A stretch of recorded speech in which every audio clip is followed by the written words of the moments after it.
At dahil Biyernes na naman, alamin natin kung magiging mahangin ba o maalinsangan ang ating weekend. Ihahatid yan ni Pag-asa Weather Specialist Ana Cloret. Magandang tanghali po sa ating lahat. Sa kasalukuyan, umiiral yung amihan sa bahagi ng Northern Luzon area.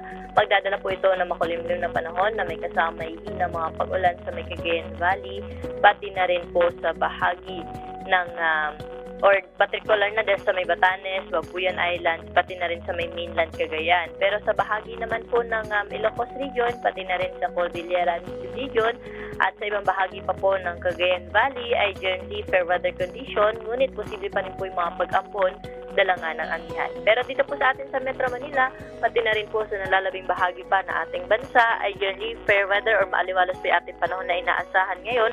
At posible po yung mga isolated na mga pag-ulan sa hapon at gabi, lalo na po sa may eastern section ng Southern Luzon, Visayas at Mindanao, dala po ito ng easterlies.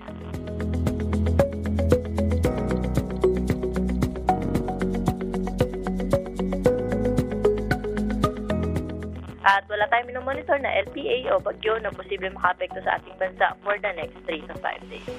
At para po sa ating 3-day weather outlook,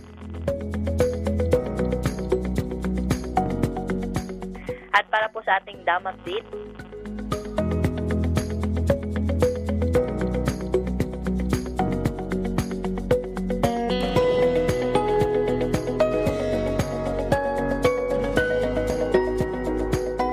at sa heat index naman po natin dito sa Metro Manila, posible pong umabot sa 36 hanggang 37 degrees Celsius yung heat index na posible po nating maramdaman ngayong araw. At ang inaasahan naman natin na yung pinakamataas na heat index ay posible pong maitala o maramdaman sa bahagi po ng Iloilo City or sa may Dumangas, Iloilo, pati na rin po sa may Zamboanga City.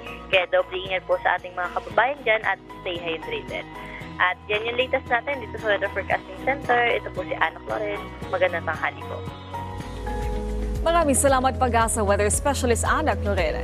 At paalala muli sa ating mga kababayan para maging ligtas sa lahat ng pagkakataon mula sa epekto ng pabago-bagong panahon o galing tumutok dito lang sa PTV Info Weather.